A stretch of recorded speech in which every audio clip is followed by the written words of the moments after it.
नमस्ते साथियों। आज के इस वीडियो में हम बात करने वाले हैं रिकॉर्ड ऑफ सर्विस की कि कोई एम्प्लॉई जब गवर्नमेंट सर्विस ज्वाइन किया जाता है तो उसका सर्विस का रिकॉर्ड किस तरह से मेंटेन किया जाता है। तो हम सभी जानते हैं कि उसकी सर्विस बुक एक उसके ऑफिस में मेंटेन की जाती है। तो आज के इस वीडियो हम चर्चा करेंगे कि इस सर्विस बुक की इम्पोर्टेंस क्या है, क्यों ये मेंटेन की जाती है, कौन कौन सी एंट्रीज इसमें की जाती हैं, क्या क्या डॉक्यूमेंट्स उसमें रखना आवश्यक है। इन सारी बातों का आज हम इस वीडियो में चर्चा करने वाले हैं। सबसे पहले हम बात करते हैं इम्पोर्टेंस ऑफ सर्विस बुक की कि सर्विस बुक की इम्पोर्टेंस क्यों है, क्यों उसको मेंटेन करना आवश्यक है।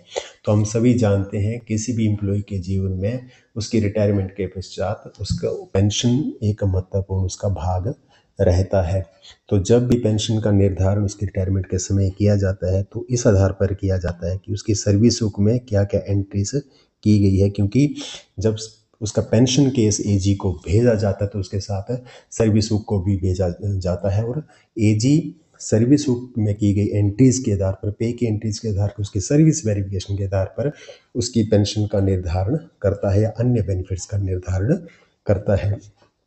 पे फिक्सेशन जब किसी एम्प्लॉय की रहती है तो उसमें ये सर्विसों को हेल्प करती है। साथ ही साथ उसके ऑफिस द्वारा हायर अथॉरिटीज़ को कोई उसकी इन्फॉर्मेशन दी जानी होती है उसके सर्विस के बारे में, उसके पर्सनल बायोडाटा के बारे में, तो उसमें भी वो हेल्प करती है। तो इस तरह से कुछ बातें हैं जिसमें कि सर्विस बुक का इम्पोर्टेंट रोल निभाती है, प्ले करती है।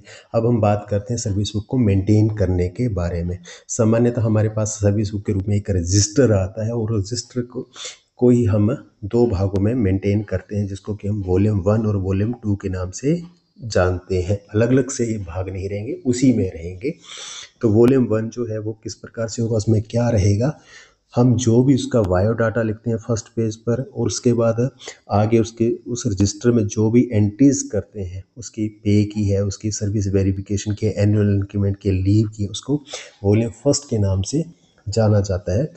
वॉल्यूम सेकंड क्या है, तो वॉल्यूम सेकंड में जो भी डॉक्यूमेंट्स उसके महत्वपूर्ण रहते हैं at the time of appointment वो हैंड ओवर करता है अपने ऑफिस को, या सर्विस के बीच में कोई भी ऐसा डॉक्यूमेंट जो उसकी सर्विस से जुड़ा हुआ है, जिसको कि एक इम्पोर्टेंट डॉक्यूमेंट्स माना जाएगा, उसको सर्विस बुक में हम अटैच करते हैं।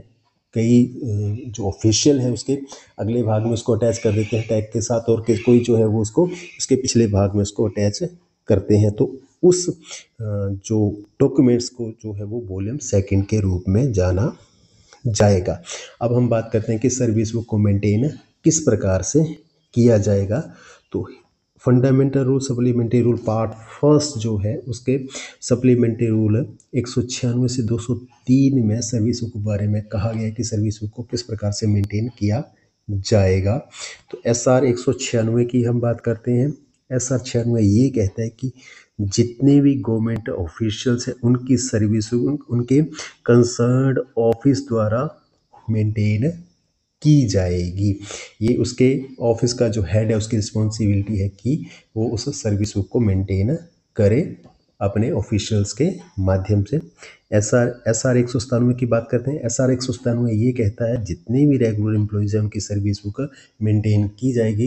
परंतु एक यहाँ पे प्रश्न उठता है कि जितने टेम्परेरी एम्प्लॉइज है, कॉन्ट्रैक्ट सर्विस है, उनकी सर्विस बुक का क्या होगा। तो हिमाचल की बात करें तो हिमाचल में 9 मार्च 2017 को हिमाचल प्रदेश के पर्सनल डिपार्टमेंट द्वारा एक लेटर जारी किया गया कि जितना भी कॉन्ट्रैक्ट स्टाफ है, क्योंकि सर्विस रिकॉर्ड जो है उनकी सर्विस को के निर्धारण में एक महत्वपूर्ण भूमिका निभाता है, इसलिए उनकी भी सर्विसों को मेंटेन की जानी चाहिए। तो हिमाचल में कॉन्ट्रैक्ट सर्विस जो एम्प्लॉयज़ हैं उनकी सर्विसों को भी मेंटेन की जाएगी। SR 198 की बात करते हैं हम। SR 98 क्या कहता है कि सर्विस बुक जो है वो किसी व्यक्ति की जब फर्स्ट अपॉइंटमेंट होती है उस समय से उसकी सर्विस बुक मेंटेन की जाएगी। इसको जिस भी ऑफिस में वो सर्व कर रहा है उसके उस ऑफिस में इसको रखा जाएगा, और जैसे ही वो उस ऑफिस से किसी और ऑफिस को ट्रांसफ़र होता है तो उसके साथ ही उसको अगले स्टेशन को ट्रांसफ़र कर दिया जाएगा। SR 199 की हम बात करते हैं, उसमें क्या कहा गया है कि गवर्नमेंट सर्वेंट जो उसकी ऑफिशियल लाइफ में जो जो भी स्टेप उसका होता है, पे फिक्सेशन होती है, उसकी प्रमोशन होती है, चाहे उसकी डिमोशन होती है या और कोई पेनल्टी लगती है, ईयर जाता है, तो प्रत्येक जो उसके जीवन में घटित होने वाली घटना है ऑफिशियल लाइफ में, उसको उसकी सर्विस बुक में रिकॉर्ड किया जाएगा। और उसके बाद इस रिकॉर्डिंग को, इस प्रत्येक एंट्री को उसका जो हेड है ऑफिस का, उसके द्वारा अटेस्ट किया जाएगा। एक यहाँ पर महत्वपूर्ण बात है SR 199 कि यदि वो हेड ऑफ द ऑफिस जो है वो स्वयं की सर्विस बुक उसके बारे में क्या करेगा, तो उसकी जो सर्विस बुक है उसका जो इमीडिएट बॉस है, सुपीरियर है, उसके द्वारा मेंटेन की जाएगी। उदाहरण के लिए हम स्कूल प्रिंसिपल्स की बात करते हैं कि स्कूल प्रिंसिपल की सर्विस बुक जो है तो उनका जो कंट्रोलिंग है डिप्टी डायरेक्टर उनके द्वारा मेंटेन की जाती है। हेड ऑफ द ऑफिस को ये देखना चाहिए कि सारी एंट्री जो है, जब भी वो अगली एंट्री को अटेस्ट करे, वेरीफाई, तो वो एक बार पीछे देख ले कि सारी एंट्री जो है वो की गई हैं और उनको अटेस्ट किया गया है। साथ ही साथ सर्विस बुक में एंट्रीज करती और वहाँ पर एंट्रीज को मिटाया नहीं जाना चाहिए या उसके ऊपर ओवर राइटिंग नहीं की जानी। अगर हाँ करेक्शन करनी है उसमें तो बिल्कुल अच्छे साफ सुथरे ढंग से उसको किया जाना चाहिए और उसको properly head of the office द्वारा अटेस्ट किया जाना चाहिए। SR 102 की बात करते हैं हम। SR 2 जो है वो एक इम्पोर्टेंट भाग है इसका कि सर्विस बुक मेंटेन जब हम करते हैं तो जिसकी भी सर्विस बुक मेंटेन की जा रही है गवर्नमेंट ऑफिशियल की, उसको वर्ष में एक बार सर्विस बुक दिखाना अनिवार्य है। और हमने उसको सर्विस बुक दिखाई, इसके लिए उस ऑफिशियल के टोकन के रूप में सिग्नेचर सर्विस बुक में लिए जाने चाहिए। ऐसा एक कॉलम सर्विस बुक में रहता है। तो ये एक महत्वपूर्ण हिस्सा है कि किसी भी सर्विस बुक को जब हम मेंटेन करते हो उस ऑफिशियल को उसको वो साल में एक बार दिखानी चाहिए। और ये जो ऑफिसर्स हैं जो सर्विस बुक को मेंटेन कर रहे हैं, क्योंकि हमने चर्चा की कि सर्विस बुक पेंशन केस के निर्धारण के लिए एक इम्पोर्टेंट डॉक्यूमेंट्स है, तो उसकी जब 25 साल की सर्विस हो जाती है या उसकी 5 साल सर्विस रह जाती, जो भी लेस हो, तो उसको उसमें उसकी जो पिछले की जो एंट्री अगर कोई छूट गई है तो उसको मेंटेन किया जाना चाहिए, उनको पूर्ण किया जाना चाहिए। ऐसा पेंशन रूल के रूल 32 भी कहता है। अब हम बात करते हैं कि सर्विस बुक में ऐसे कौन से डॉक्यूमेंट रखे जाने जो कि महत्वपूर्ण है। तो सबसे पहले जो उसने at the time of appointment जो इम्पोर्टेंट डॉक्यूमेंट हैंड ओवर की अपनी अथॉरिटी को, हेड ऑफ द ऑफिस को, वो सर्विस बुक में रहने चाहिए। जैसे मेडिकल है उसका, या उसके अपॉइंटमेंट्स ऑर्डर्स हैं, क्वालिफिकेशंस के ऑर्डर हैं, उनको वो उस सर्विस बुक में रखा जाना चाहिए। और साथ ही साथ उनकी जो एक कॉपी है, जो ऑफिस कंसर्न जहाँ पर उसकी अपॉइंटमेंट हुई है उसके ऑफिस के रिकॉर्ड में उसकी एक कॉपी रखी जानी चाहिए। उसको फोरसेट आप कर सकते हैं। उसके बाद उसके जो भी अपॉइंटमेंट ऑर्डर की हमने बात कर ली। साथ ही फर्दर जब उसकी कभी भी प्रमोशन होती है तो प्रमोशन ऑर्डर को उसकी वॉल्यूम 2 की जो हमने बात की थी कि उसकी सर्विस में उनको अटैच किया जाना चाहिए। वो कोई भी ऑप्शन पे के लिए देता है, उसके लिए पे रिवीजन के लिए देता है, पे फिक्सेशन के लिए देता है, उस ऑप्शन को उसकी सर्विस बुक में पेस्ट किया जाना चाहिए, अटैच किया जाना चाहिए। जितने भी उसके ऑफिशियल हिस्ट्री में, सर्विस हिस्ट्री में पे फिक्सेशन ऑर्डर्स रहते हैं उनको उसमें अटैच किया जाना चाहिए। GPF के लिए वो नॉमिनेशन करता है, ग्रेजुटी के लिए नॉमिनेशन करता है, उस नॉमिनेशन को उसमें अटैच किया जाना है। मेडिकल की ऑप्शन देता है कि वो मेडिकल फिक्स या ओपन करेगा, और साथ ही साथ मेडिकल क्लेम के लिए उसके ऊपर कौन कौन से उसके फैमिली के मेंबर डिपेंड रहेंगे उसको भी सर्विस बुक में अटैच किया जाना चाहिए। होम टाउन LTC के लिए वो क्या डिक्लेरेशन है कि उसका होम टाउन कौन सा रहेगा LTC के लिए, उसको सर्विस बुक में अटैच किया जाना है।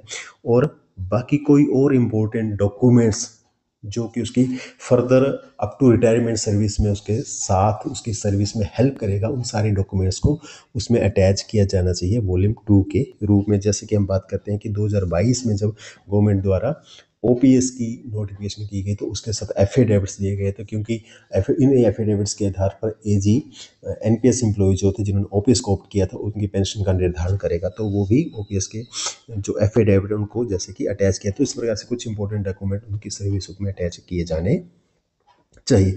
अब हम एंट्रीज की बात करते हैं कि सर्विस बुक में एंट्रीज क्या क्या की जानी चाहिए। तो एंट्रीज की बात करें तो कुछ एंट्री जो है वो सर्विस बुक में एक दो बार होती है और कुछ जो है वो लगातार रहते हैं रेगुलर एंट्रीज। तो ओकेजनल एंट्रीज क्या होंगी और रेगुलर एंट्रीज क्या होंगी, हम कुछ की चर्चा कर रहे हैं। हाँ, इससे कुछ एंट्री जो है वो समय के अनुसार और ज़्यादा हो सकती है। तो ओकेजनल एंट्रीज की हम बात करते हैं तो सबसे पहले at the time of appointment, first minute, उसका जो फर्स्ट पेज है उसमें उसका बायोडाटा, उसका फोटोग्राफ, उसकी डेट ऑफ बर्थ जो है वो सारी उसमें एंटर रहती है। यहाँ डेट ऑफ बर्थ की बात करते हो, डेट ऑफ बर्थ की जब हम एंट्री करेंगे तो उसका जो मैट्रिक का सर्टिफिकेट है उस मैट्रिक के सर्टिफिकेट के आधार पर हम उसकी डेट ऑफ बर्थ की एंट्री उसके सर्विस रिकॉर्ड में करेंगे।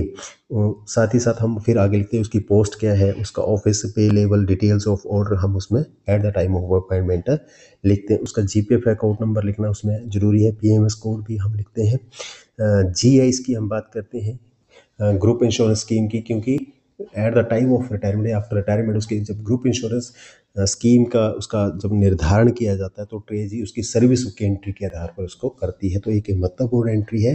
तो जब भी वो सब्सक्रिप्शन होती है स्टार्ट तो उसकी सब्सक्रिप्शन की एंट्री उसकी सर्विस बुक में की जानी चाहिए। और फर्दर जब उसकी इंफॉर्मेशन, उसकी जब प्रमोशन होती है वो एक श्रेणी से दूसरी श्रेणी में, तीसरी श्रेणी में, श्रेणी 4 से 3 से 2 से ऐसे जब प्रमोट होता है तो उस रेट इन्हांसमेंट जब उसका होता है तो उस एंट्री को भी उस सर्विस बुक में किया जाना चाहिए।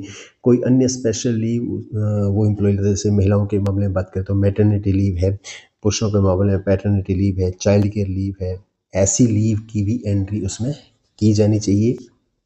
अगर कोई एम्प्लॉय ईयूएल लेता है, क्योंकि ईयूएल जो है उससे भी पेंशन का निर्धारण रहता है कि उसकी जो क्वालिफाइंग सर्विस है वो कितनी रहेगी, तो उसकी एंट्री कीजिए। और उसको विद मेडिकल लिया है या विदाउट मेडिकल लिया तो उसकी एंट्री उसमें लिखा जाना चाहिए।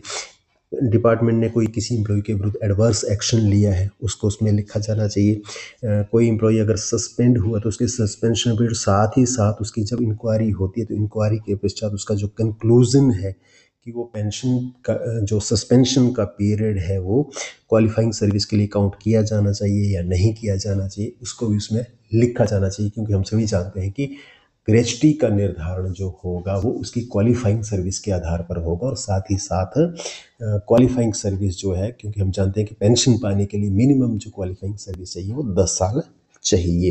तो इस प्रकार से ये कुछ ओकेजनल एंट्री, इसके ज़्यादा और कुछ भी हो सकती है। अब हम रेगुलर एंट्रीज की बात करते हैं कि रेगुलर एंट्रीज उसके सर्विस बुक में क्या क्या की जाती है। तो एक तो हम एनुअल वेरिफिकेशन ऑफ सर्विस हम करते हैं कि साल में एक बार उसकी सर्विस वेरिफिकेशन करना अनिवार्य है। सामान्यतः ऑफिस में देखा गया है कि लगभग सारे ऑफिस एम्प्लॉय की सर्विस वर्ष में 2 बार करते हैं। वो जैसा कर रहे हैं वो ठीक है, लेकिन नियम कहते हैं कि वर्ष में एक बार होनी ही चाहिए। और उसका जो सर्टिफिकेट है वो किस प्रकार से दिया जाना है, service verified up to date और from the record from which verification is made. ऐसा HPFR हिमाचल फाइनेंशियल 2009 के रूल 173 में भी कहा गया है। कई ऑफिस में इसको एक पे बिल्स के आधार पर ऐसा अलग सा सर्टिफिकेट, तो वो जैसा दे रहे हैं वैसा भी ठीक है। दूसरी हम रेगुलर एंट्री जो करते हैं वो लीव की करते हैं, जिसको कि वर्ष में 2 बार किया जाता है। एक 1 जनवरी को किया जाता है और एक 1 जुलाई को किया जाता है कि एडवांस क्रेडिट उस लीव का रहता है। तीसरा कि जब भी वो कोई लीव अवेल करता है उसकी एंट्री हम उसकी सर्विस बुक में करते हैं। हाँ, कैजुअल लीव की एंट्री उस सर्विस बुक में नहीं की जाती। एनुअल इंक्रीमेंट की हम हर वर्ष उसमें एंट्री, तो इस प्रकार से कुछ रेगुलर एंट्रीज उसकी सर्विस बुक में की जाती है। तो इस प्रकार से हमने ये इस वीडियो में चर्चा किया कि क्या सर्विस बुक की इम्पोर्टेंस है, किस तरह से उसको मेंटेन किया जाना चाहिए, क्या क्या डॉक्यूमेंट उसमें रखे जाने चाहिए, कौन कौन सी एंट्री की जाएगी, और इन सारी बातों को हमने चर्चा किया। तो मैं इसमें कहना चाहूँगा इसमें कुछ महत्वपूर्ण कि कोई भी ऑफिशियल जो सर्विस बुक को मेंटेन कर रहे हैं उनको सर्विस बुक में एंट्री करती बार उसकी और जो है पूर्ण ध्यान से उसमें रिकॉर्डिंग लिखा जाना चाहिए जो भी उसकी एंट्री कर रहे हैं। और वो जो एंट्रीज की जानी है वो जो रिलेवेंट रिकॉर्ड उससे ही ध्यानपूर्वक की जानी चाहिए। साथ ही साथ हेड ऑफ ऑफिस जो है, जो कंट्रोलिंग है, जो सर्विस बुक की उनकी एंट्रीज को वेरीफाई कर रहे हैं, तो वो वेरीफाई करने से पहले उससे संबंधित जो डॉक्यूमेंट्स हैं, ऑर्डर्स हैं या कोई रिकॉर्ड है जिसके आधार पर उस ऑफिशियल ने, उसके असिस्टेंट ने वो एंट्री की, उनको भी एक बार देख लें और फिर उसको साइन करें। तो इस प्रकार से हमने इस वीडियो में जानने का प्रयास किया सर्विस बुक की मेंटेनेंस के बारे में और उसकी इम्पोर्टेंस कितनी है। तो इस नाते मेरा आप सभी से निवेदन है कि जो ऑफिशियल जो कंट्रोलिंग सर्विस बुक को मेंटेन कर रहे हैं उनको किस प्रकार से इसकी ओर ध्यान देना चाहिए, और साथ ही साथ मेरा जो जिन एम्प्लॉयज़ की सर्विस बुक मेंटेन की जा रही है उसको भी इस सर्विस बुक की ओर ध्यान दें कि मेरी सर्विस बुक किस प्रकार से मेंटेन की जा रही है। धन्यवाद।